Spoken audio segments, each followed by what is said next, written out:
be the first piece of legislation that would benefit Ward 5? If you were elected council member, what would that first piece of legislation be? Well, there are lots of pieces of legislation that would benefit Ward 5. And I'm not, if you send me to the council, I'm not just going to go in and start trying to move legislation. We have legislation on the books that, frankly, it's not being enforced, it hasn't been implemented. And for the benefit of Ward 5 residents, I can tell you one thing I will do as the first order of business if I'm elected as your Ward 5 council member. I will go through every neighborhood, including yours, Mr. Clark, to look at the infrastructure issues.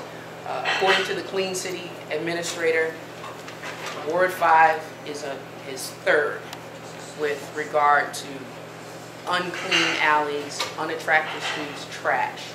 Before we can really start talking about improving public safety, we really need to clean up, we need to improve our streetscapes, we need to make sure that streets are paved, attractive, we need to make sure that we have grass that is not punctuated by weeds, we need to make sure that we have the upgraded street lights that actually promote public safety.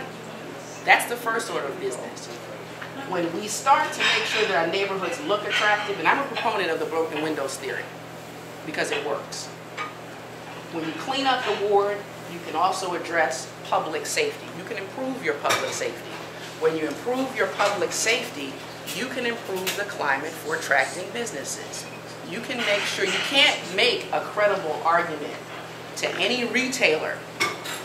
And if elected, when I go to that annual shoppers convention, it's normally held in Las Vegas with the mayor, I'll be fighting for Ward 5. You can't convince retailers to come to the ward if we have a palette, if you will, that is punctuated by unattractive, dirty streets with poor lighting.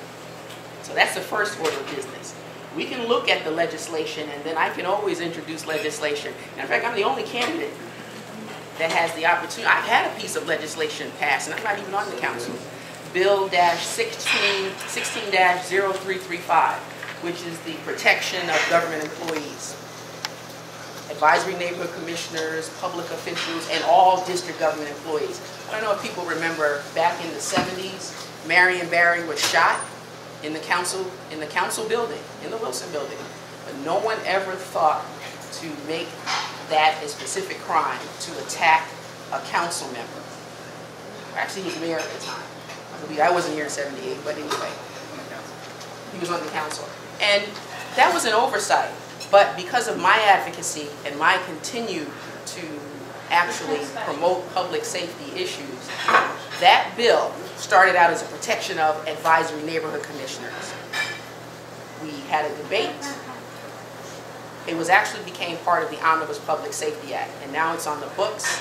And as a result, every district government employee, when they're working on your behalf, is now protected. So if you get a parking ticket and you want to assault our parking meter persons, there are penalties. And I'm really proud of that. So I look forward to, again, being proactive. And again, when I proposed that law, it was unpopular. Matter of fact, Mr. Catania laughed. He laughed. But it's on the books now, and as a result, every government official and every DC government official is protected. So I'm proud of that. Great. I just want to clarify one thing. Drew Hubbard did join the race. And I think he's passed a couple of pieces of legislation here and there. This is not an opportunity to advocate for another candidate during my time. No, I just want to clarify that point. You didn't clarify those issues during when other candidates spoke. Okay. I'm going to ask you a few questions about education. How do you begin to make public schools that first choice? We have to be accountable. Let's be honest. Some of our children are having, actually many of our children are having a lot of difficulty because they're dealing with the same public safety issues that we're dealing with. If you go into Spingarn, we've traditionally had problems with the Northeast honeys, the most wanted honeys, the Vietnamese honeys, the black honeys, actually attacking each other after school. There's violence in the schools, there's violence around the schools. There are children that are afraid to go to school. We have to make sure that our children are ready to attend school and that they actually go to schools that are safe environments. Bullying is an issue, and when a school does not have a basic climate of safety, where education is the top priority, and you have so many children coming to school unprepared, our schools are not the first choice. We've had a number of school closures in Ward 5, wherein DC Public Schools officials didn't even bother to notify our council member. You know, that's an affront. That's an affront to every person in this ward. We are all stakeholders, whether you have children or not. We are all stakeholders. Juveniles continue to drive the crime in this community. So that means that we're not doing an excellent job of providing a fabulous framework for educating our children. And let me say this, our children can learn. I actually coordinated the literacy program for first through third graders, and these children were sort of throwaway children. The teachers did not want to deal with them. The teachers felt that they couldn't learn. They had reading deficits. And I can tell you this, every child in my program, their reading scores, they were tested at the end of the program, and their reading scores went up. Why? Because we had an expectation that they could learn. We provided them with the tools to learn. We provided them with healthy, nutritious snacks, and that is supported by the Department of Education. And we created an environment in the schools. We had students that needed wraparound services, and we made sure that there was not that disconnect. When you make sure that schools become a safe bastion for learning, our children can succeed, they can excel, and that absolutely benefits every Ward 5 resident and every resident in our city and in our country. Do you think SAT should be mandatory for all high school students? Having done well on the SATs, I would like to see every student have the opportunity to take SATs and do well. And I think that if we have the expectation that our children can learn, we have to stop saying that our children can't learn. We have to stop saying, well, everyone's not going to college. And let's be clear, alternative careers, they still require an education. They still require that you have excellent math skills, excellent reading skills. So if someone doesn't go to college, and let's say they become a contractor to work on your home, you don't want someone with math deficits designing any portion of your home. You don't want someone with reading deficits that's working on your home. Let's embrace our children. Our children can learn. What's wrong with giving our children the opportunity to take SATs, providing them with the framework so that they can succeed and excel on the SATs? You know, that may be controversial to some, but I actually like the idea of preparing our children for a career in college. A college education means that you've been trained to think. If you should, it's a part of your professional development. If you should decide to go on and to embrace any career opportunity, I think that you should have the framework to be able to do that. And an SAT that measures your reading and math skills, I think that can only help you, not hurt you.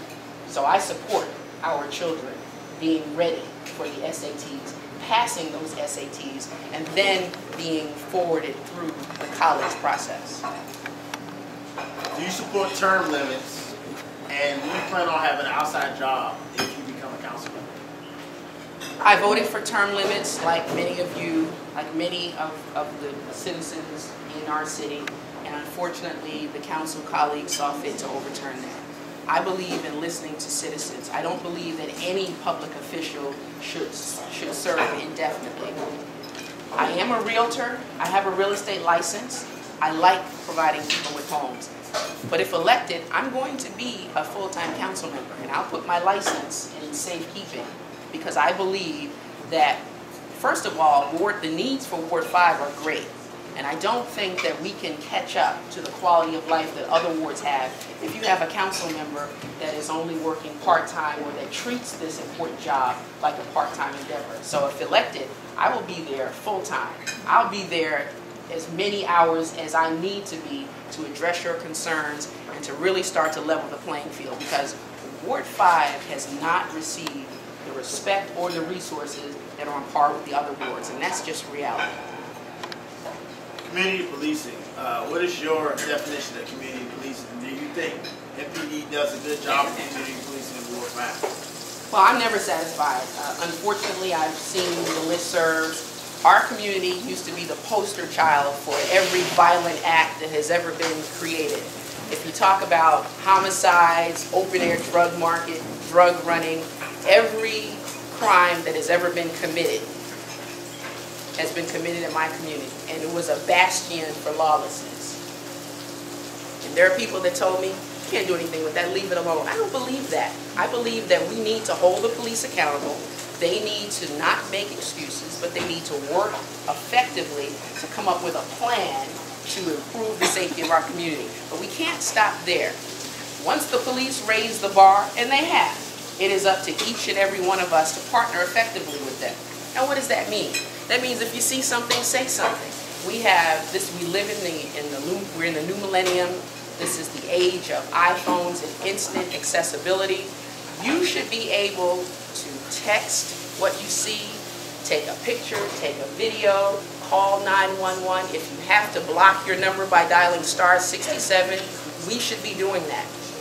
If I'm elected as your council member, I've been a very strong proponent of community walks, because when your elected officials walk with residents and your community officials and your other partners, well, it makes a difference.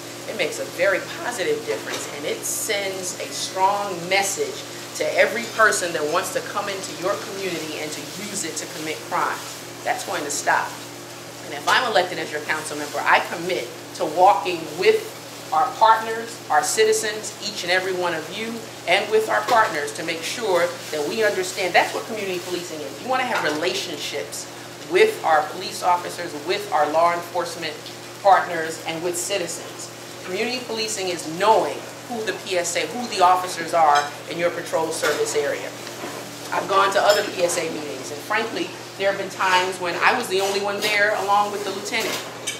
I would actually encourage you, and I understand why these meetings have not been a priority, but I believe that they should be a priority, because that's what community policing is. We've started initiatives such as having drinks with our non-alcoholic lemonade, non-alcoholic beverages with our officers.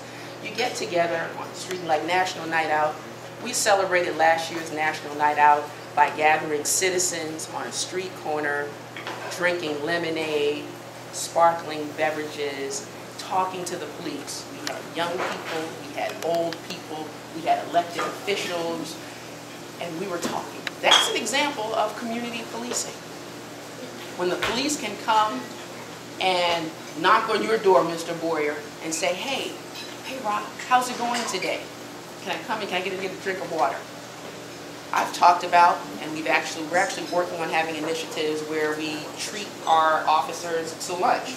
Your officers should be able to come through the neighborhood, so instead of stopping at the 7-Eleven, they should be able to stop at your house, Tim Clark, and get a sandwich or a cool drink. Always welcome. And that's how it should be. Just how you said they're always welcome, we all should feel that way. And we should really work to strengthen our relationship with the police. That's community policing. So it's accountability. It's not just saying, okay, well, the police need to do this, that, and the other. Yes, the police need to do more. There's always room for improvement, but we need to do our job. And when the police make these arrests, and they are, and individuals make their way through our judicial process, and they are found guilty, let's take it to the next step. Let's step up and write community impact statements. I'm the founder of 5D Court Watch, and we have an unprecedented opportunity to ask citizens to write statements anonymously to the judges so that you can help to shut the door on the revolving door on crime. That's community policing, working effectively with our law enforcement. I could go on and on about policing.